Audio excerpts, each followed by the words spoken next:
Welcome to the podcast, From One Mother of an Addict to Another. This is a space of sharing heartfelt personal experiences, insightful thoughts, and powerful suggestions, which can hopefully assist and offer strength navigating your journey alongside a loved one facing addiction and mental illness. Hi, welcome to the episode Empowering Parents Tips and Strategies from a Child and Adolescent Psychiatrist. Let me introduce Adina Blickstein, who will share her experiences, but first she's going to tell us a little about herself. So tell us about yourself, Adina. Sure. So my name is Adina. I am the founder and CEO of Teal Dragon Healing, which is a holistic pediatric psychiatry company. And our focus is healing the parent-child relationship. Got it. Okay. So let me ask you a couple of questions. Let's start with this. As a child psychiatrist, what are the most common issues you encounter in children today and adolescents? One of the most common things I see is poor relationships with their parents. The kids coming in with dysregulated behavior, whether it's anxiety, depression, inattention, in my opinion, all stems from difficult relationships with their parents. And I've seen a pattern in which the more dysregulated the child, the poorer relationship they have with their parents. Okay. Are parents generally aware of these issues? Or do you find that many are in denial about their child's like mental health strategy, struggles, and what exactly, they're kind of in denial about what if they really even need any help? Yes. There's a lot of people are basically lost. Like most of the parents that come to me, they see their child struggling and they're just lost. They feel like they don't know what to do. There's a lot of anxiety in the parent. A lot of the parents have taken the children to a lot of different specialists, from child psychologists to medical doctors to gastroenterologists, trying to solve their children's quote unquote anxiety issue. And usually they come to me after seeking help from other sources to fix, so to speak, or help their child. Right. Yes. Right. Got it. So, as far as like the adult, the parents end of it, give me a suggestion one suggestion that you would give to parents today if you had a child. Let's say they're 16 years old, and they barely come out of their room. What would you say to them? So the parents? Yeah, like how would you tell them to act in the home? How would you encourage them to get their child to engage more, come out of that room? They feel frustrated. They don't know what to do. Is it mental illness? Is it depression? They don't know. When you have a situation like that, this is a sign of a disrupted relationship. There's a very high level of disruption. When there's a lack of engagement from a child to a parent, there's a disruption or a betrayal or some sort of problem relationally, because children want to engage. Humans want to engage. We are naturally social. Yes, there are different levels of socialization, and some people are more social than others, but a basic human need is to interact and engage. And that's what babies do. Right. They seek engagement, they cry for engagement, they react to their surroundings. And so when there's a isolation or isolative behavior, which is what you're describing, there's a relational issue. And any relational issue necessitates relational repair. You cannot force engagement when there's such a level of disruption. And when parents act like, and they try to be interrogative and intrusive. Tell me how your day was. How come you're not engaging with me? Right? Like that is a approach that stems from anxiety and pain. Okay. And when that happens, parents need to understand where this happened, where this began, how this began, and they need professional guidance. What parents do is they try to compensate when they feel their child is disengaging, and they Yeah. try to become more intrusive, Right. and that alienates the child even further because it's compensatory. They're Right. trying to get their child to engage with them. How Right. does someone make a friend? If you're walking around and you want people to be your friend, do you go to someone and say, "Oh, what's your name? How was your day?" You don't try to make friends by interrogating and intruding upon people. You make friends because you're an amazing person that people want to befriend. Right. And that's what I explain to parents. You need to become a magnet Yes. for your child. And if you're not the magnet, you need to work on yourself.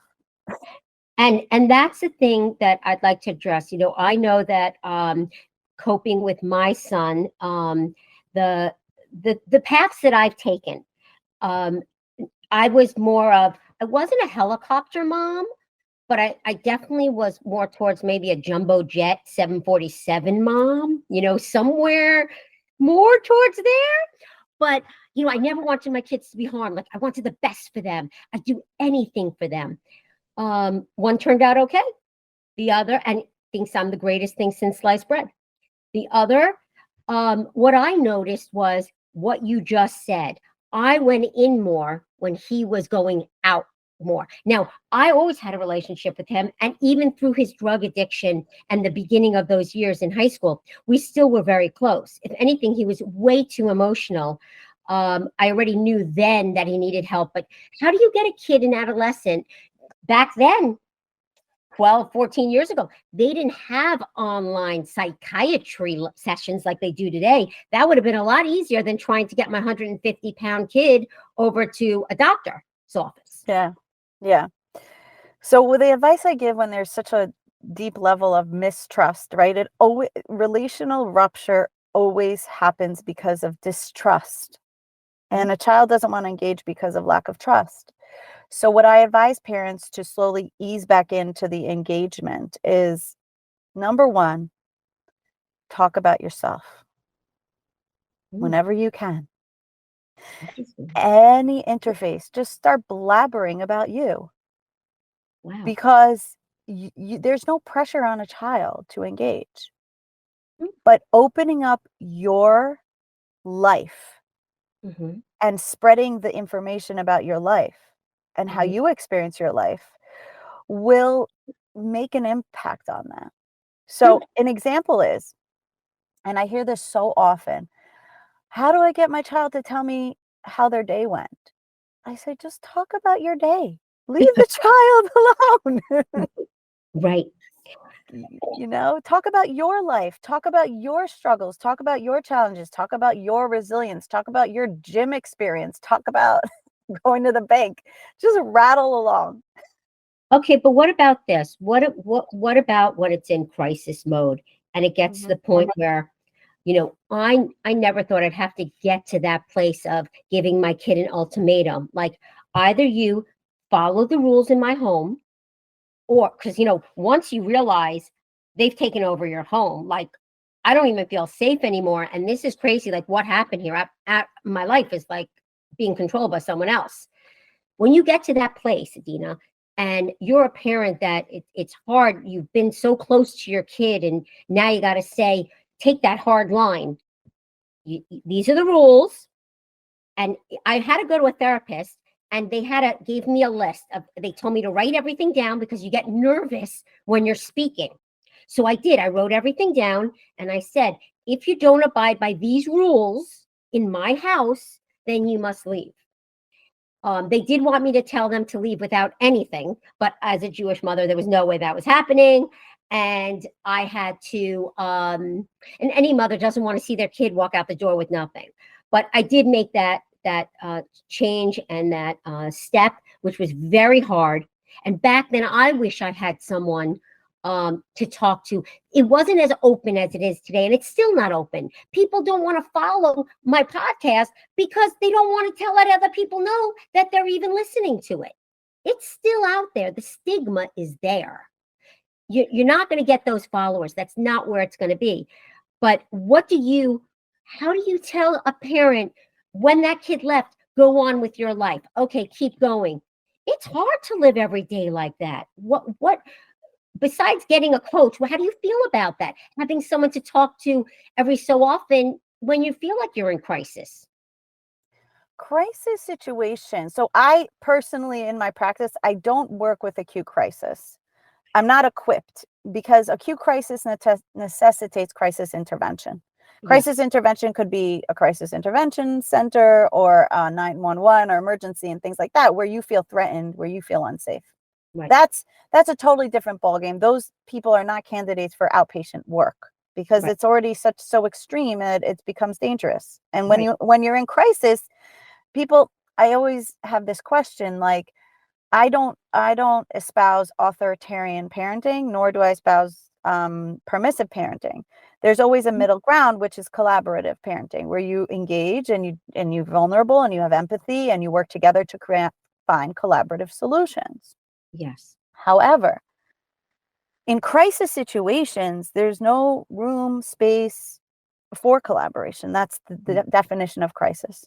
And then the key is you have to take action that goes over autonomy, that goes beyond someone's autonomy. Yeah. For me, that's painful. For everybody, that's painful because you've reached a point at which you have to take those measures. Yeah. And it's the same with life-saving situations in a medical emergency. You're not Right. going to go ask someone, hey, can we save your life? You just do it. Right. And that's almost, you do become authoritarian in those Right. situations. But in crisis, it's necessary. And so what you're describing is crisis situation in which you needed to take extreme measures for an extreme situation. What I try to do in my work is prevent those crises. And have I had to write behavioral contracts? Have I had to, have parents and children work on behavioral contracts? Absolutely. But until it escalates, and hopefully it won't, but the key behind those behavioral contracts is the why. I'm not talking about the crisis at that point of crisis, but prior to the crisis, I had a case of a patient, a teenager who would bring all his friends to the home, get drunk all the time. Now, it wasn't crisis, but it was obviously disturbing for the parents. So I had a meeting with the parents and I said, write down all the things you don't want and write why, and then write how it impacts you, right? Mm-hmm. So the way things impact you is so important for a child to know, because that creates empathy. And this is why overstepping that and becoming authoritarian doesn't engender empathy. It doesn't engender empathy. It engenders obedience. And that's what we want to prevent in relationships. So yes, crisis necessitates authoritarian approaches. But prior to the crisis, if something bothers you, if something your child's doing is upsetting you, it's very important you become vulnerable and you say why. Last night I just had a patient that the daughter started screaming at the dad, and the dad, instead of yelling back, said, when you scream at me, it makes me feel ashamed and angry. Mm-hmm. And that was brilliant because they became vulnerable. And so that vulnerability causes a child to be empathetic, but being controlling causes a child to be alienated. So I'm not sure if I answered the question, but when you deal with crisis of that extreme, really repair, it's not a time for repair, because repair requires time and collaboration. But in crisis, you needed to do what you needed to do. And But then after the crisis, after that, that's the time for repair, when it's more, you're not in crisis, right? He's in his own space, you're in your own space. You go out and you say, listen, I want to repair. I want to reunify. We have been through so much together. How can we work this out? What I say to parents and kids, or parents, because parents, reunification is always initiated by parents, not kids. It's important to understand that. It's going to come from parents first. I say, do you have a will? Do you have do you have desire and commitment? That's all you need. Do you want to repair? And are you committed to repair? That's all you need. 2 criteria. You don't need the skills and you don't need the know-how. I'll help with that. But when you have to set your own boundaries for self-love, right? It could be a child, it could be with a partner, it could be with a coworker, it could be with a client. Sometimes I have to do that with my clients. unfortunately. I don't like to, but if a client's overstepping my boundaries for respect, for collaboration with me, I have to set boundaries, even though I don't like to, I don't want to, but I have to. And it's an important part of healthy living, no matter who it is. So let me ask you something. What do you think when a parent is there to support their child? You see them emotional. They're crying on an awful lot. Uh, they kind of feel like you become their therapist. They're putting it all on you, and you're listening as if you're their therapist. It happens a lot in drug addicts because they're very emotional, right? Ups and downs. Marijuana, even marijuana. Oh, a little marijuana is not going to hurt. Yeah, it doesn't hurt certain people, but other people, it's a downer for. If people have bipolar and they don't realize it, that kids have it, that's the emotions right there. What do you do with that? What does a parent do when they're in that situation? So you're basically saying, how do you support your child without being enmeshed and enabling them? Yeah. Okay. So a lot of people who are addicted have a personality disorder called victim narcissism, in which they are narcissistic, but not necessarily in the grandiose way, like I'm amazing, but they're narcissistic from the needy victim way. I need this. I need this. I need this. I need you. I need you. But it's really, I hate using this word, but there's a manipulative quality to that neediness. Yes. And what people and parents especially have to realize is that every single human being is capable of getting to the level they want to get to. They can get the resources they need. They can get the support they need. Everything's out there and available. Now, I'm not talking about a minor, and I'm not talking about a child. Even though we have adults that are emotionally maybe there, when you're at a certain level, I would say chronologically, even though maybe emotionally you're not, people must realize that every human being has the capacity and capability to access any help they want. Right. Period. Decision. Exactly. They have free will. Yeah. Yeah. Go on. No, but so any parent who gets drawn into victim narcissism is not aiding them. But what you can do, you can easily just cut off and create boundaries. Like we can talk, but if you start draining my energy or talking about this or talking about that, I can't engage with you. Or you can just, it depends again, if they're in, this is the problem parents have. They don't know what's real and what's not. Neither does the child. They don't know what's they're really needy of and what they're kind of creating a need for. And that's a sign of poor regulation. They can't regulate internally. They feel so needy. They have such a void. They're trying to fill the void with everything else. I compare it to, I do an exercise for people I teach something called Dragon Yoga. Dragon Yoga is from the company I created these movements, exercises about embodiment. What is embodiment? It's being full of yourself. So if you take water and you pour it in, the water has your name on it, and you pour the water into you, how do you fill yourself with you? And only until you're filled with you can you feel good about you, because you're full of you. People with addiction, people who have personality disorders are really empty of them. They're empty of them most of the time. And so what they need, because they feel so empty, is to fill themselves with other people's energies. Right. And that's why you have the feeling of being pulled around them, because you are. You're literally being pulled from their energies, pulling your energy to fill them up. Right. Adina, just listening to you, it's bringing up about the mental illness component of this, because I believe that just the experience at what I've had through the years and understanding the little that I have, even to this day, I mean, it constantly sways, because if you're not if you haven't gone through the education, the proper education, you cannot diagnose anything. Okay. But I also before I get to that, one of the things I realized as a parent is, and I've seen it because I've talked to people and I've helped them work through this. They were more worried about where their kid would go to college. And typically geniuses, they could go anywhere, walk into the SATs, 100%, no problem. But they were more concerned about that, just getting them through high school. They'll get to that place. It's not, they'll get over this. And then the disappointment comes when that can't hold it anymore. It's like, they're lucky, not lucky, but if it even goes to that college level, it doesn't last long. It's the first semester and it's done. It's done. And then the spiraling of up and down, and your kid's still feeling like they're actually they're letting you down because that was your goal, not theirs. Yeah. Because they couldn't keep that goal, even though they're smart. Maybe that makes them feel worse. I've encountered a lot of people that I've spoken to and worked through this with.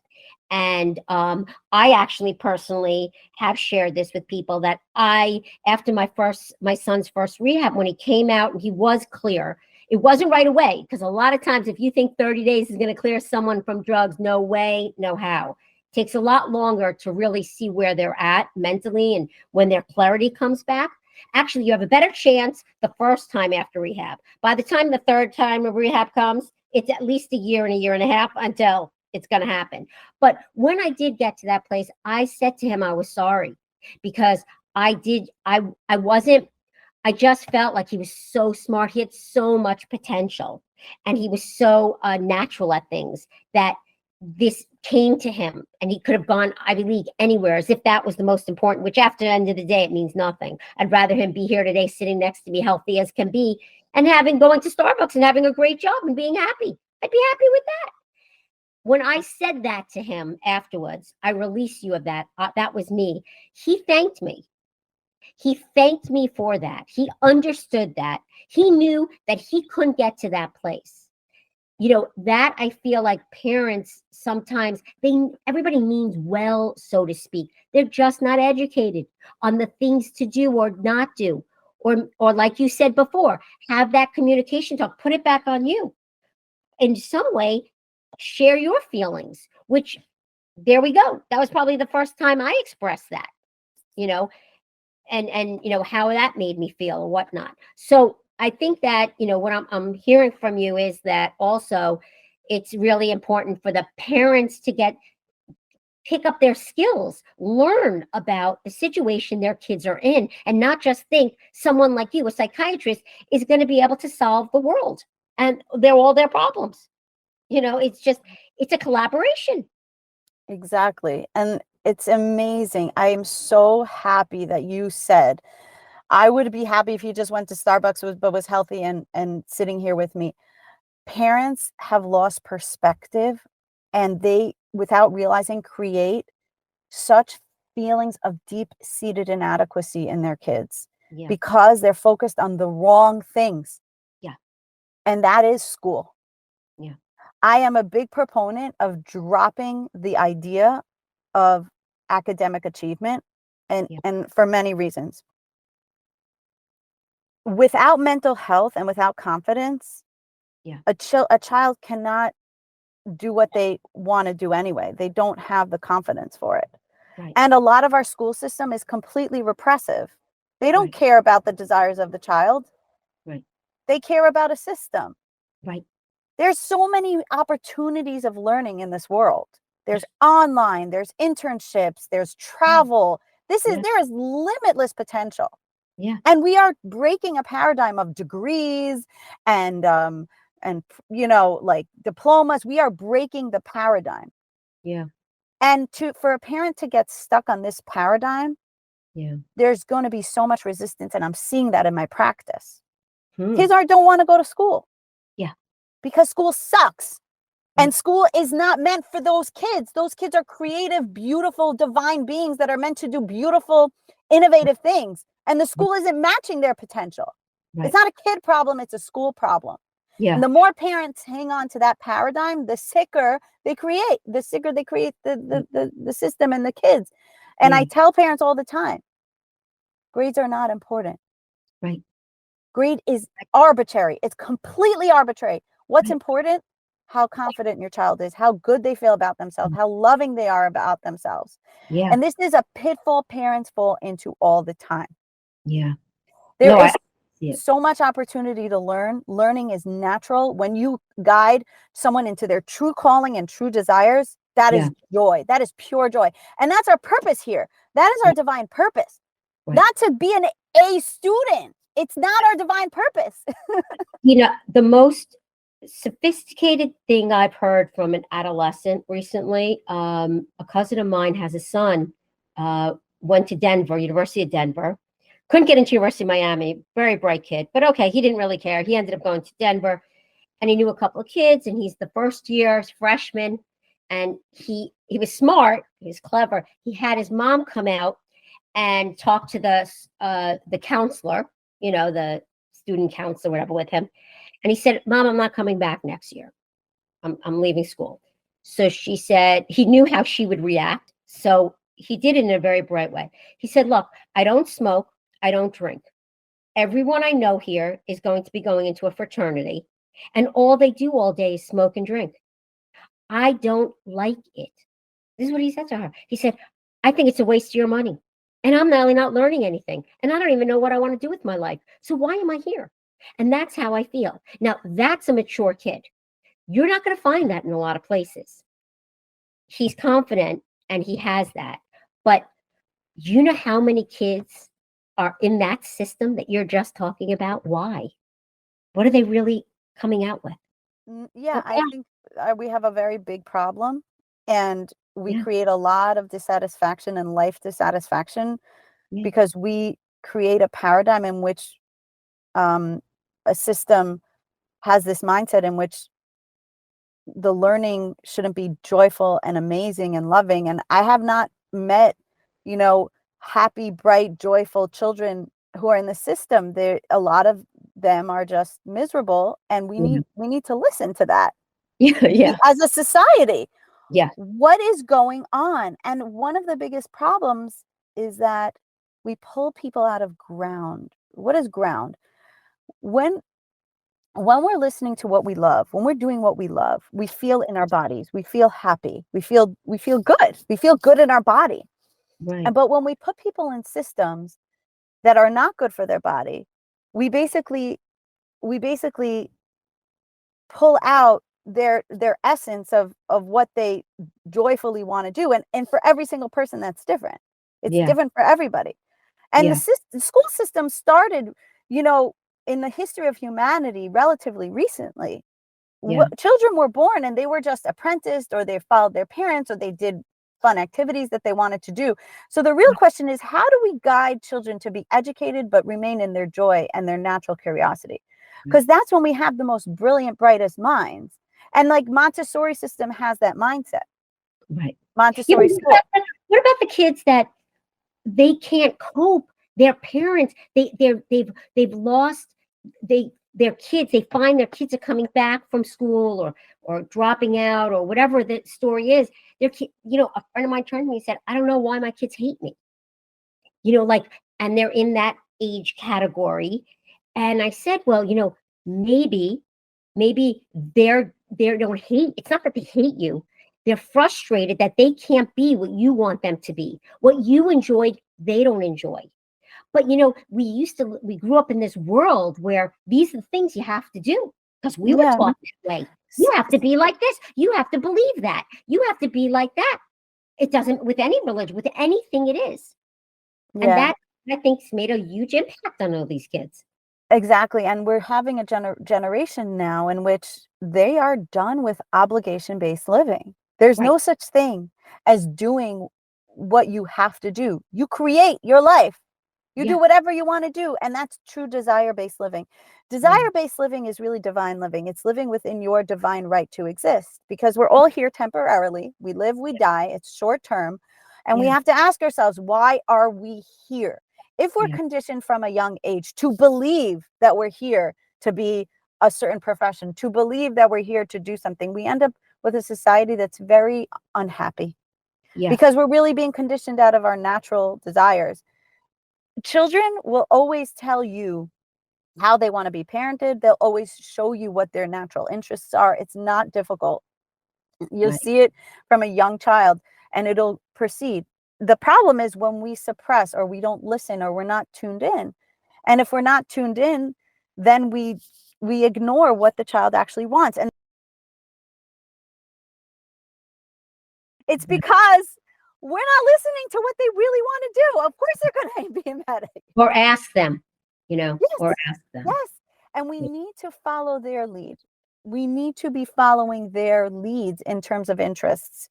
Yeah. And parents who do that have the most amazing successful outcomes. We just did a podcast. We have a podcast called Resilience on Teal Dragon.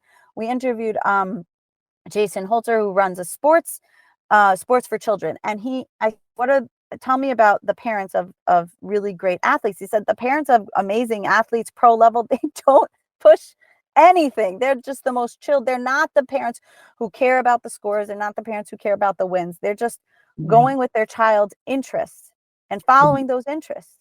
Yeah. And that's and I think it's about, really the key is enmeshment and boundaries. A parent who is lost, ungrounded, doesn't understand, feels anxious, parents in an anxious way, usually they're not really aware. Actually, I was a parent just like this, so they're just following the way they were parented. They're not really consciously parenting because they Yes. don't have the skills. To be a Yes. conscious parent, you have to learn the skills. Just Yes. like to be a surgeon, just like to be a teacher, you need to learn these skills. Right. If you don't have the skills, you're largely going to feel like you're flailing. Right. And that's what most parents out there are. They're flailing.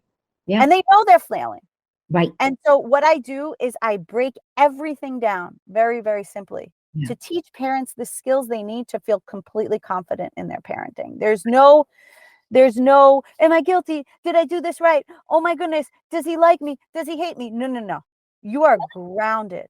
You know what you need. You know what you're doing. Right. And that's what that's really the key. A parent who's grounded will have a kid who's grounded. Yeah. But Adina, so much in life between working full time and raising your kids. And, come on. I mean, and trying to keep your relationship going and the food on the table and the this and the that. It's really. I'm not saying so. grounded. This is. I had an issue like this. How do we do this when everything is going on and everything goes so fast and we have so many responsibilities? I said, listen, if you become your conditioned parent of authoritarian, what it will do. So let me explain.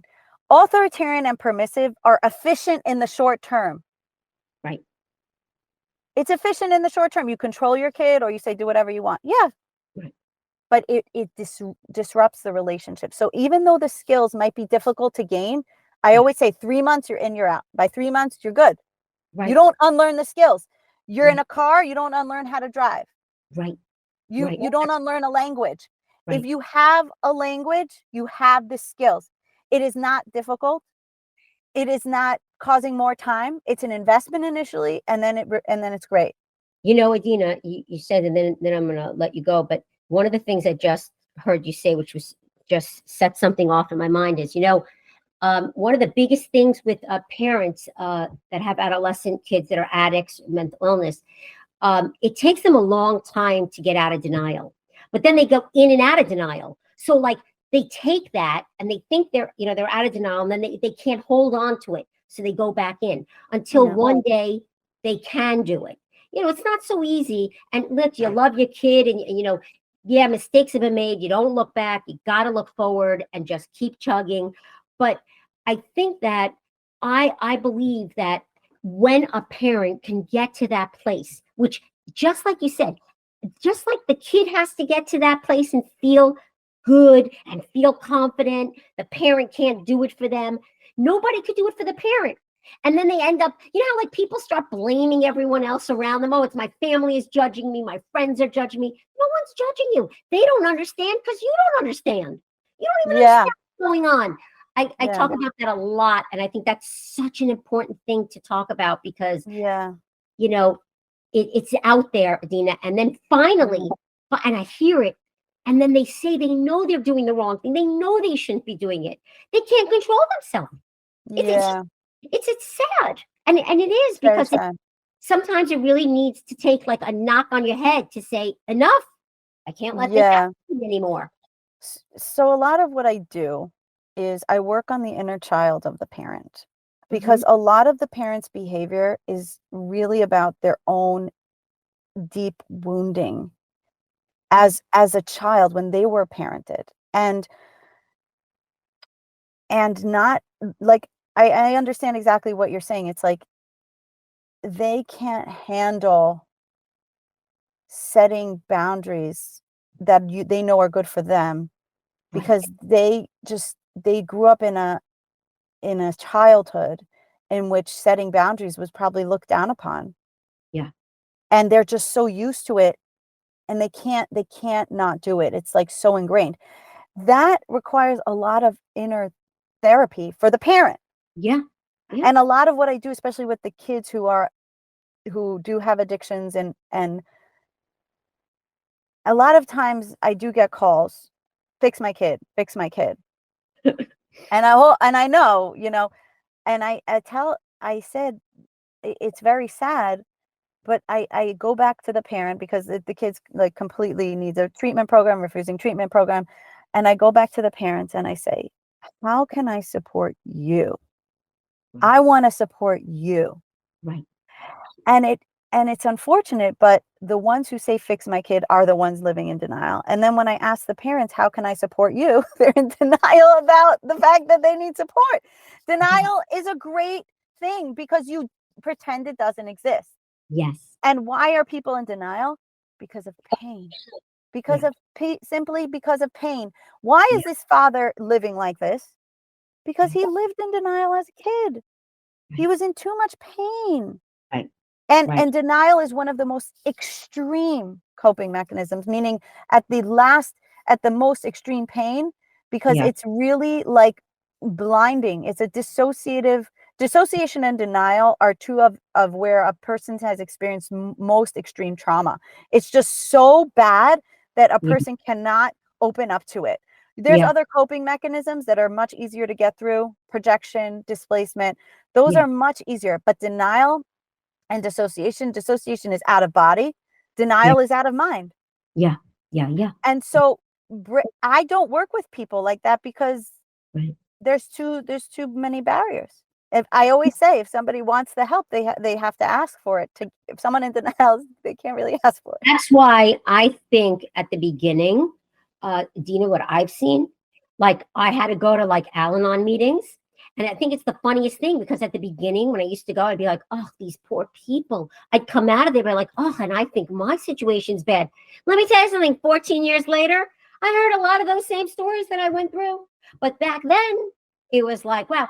And because I had that training that year, which I think is so important, because like I didn't think my kid had a mental illness, but I went to National Association of Mental Illness. They have this class, this parenting class. It's free. It's like 10 weeks. Maybe it's a little money, whatever it was, 10 weeks. Wow. I walked out of there. I'm like, oh my God, we all have the same stories.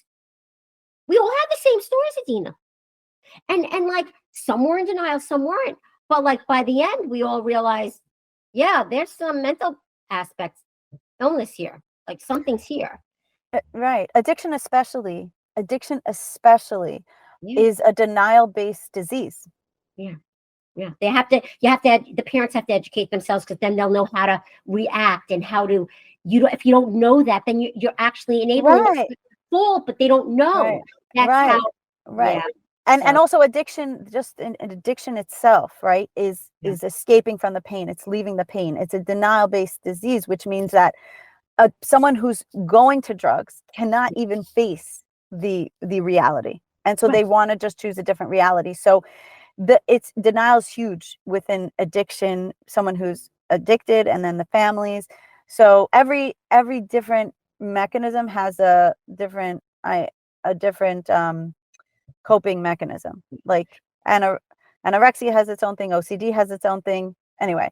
I'm going to end at this, but what I wanted to share with you, what I also know, the sooner a parent can catch on, the sooner they feel that, even if they're not sure, to take your child to get evaluated at a younger age. Maybe in 8th grade, all of a sudden you're seeing, he's acting a little strange and different. I'm going to take him. It's so much easier. I wish I would have done that. I swear, everyone, if you can do that, do it, because that is what is going to, it's not necessarily going to make everything better. You never know what's going to make it better, but it's a start early enough that it could potentially give it a better path or a more secure path onto understanding and maybe not leading into such severe addiction or mental illness. So 100%. I have parents coming to me with kids at a young age. I think something's off. So happy, like in the sense that they're coming to me in such an early stage, because the earlier we worked on the relationship, 3 months, we repaired.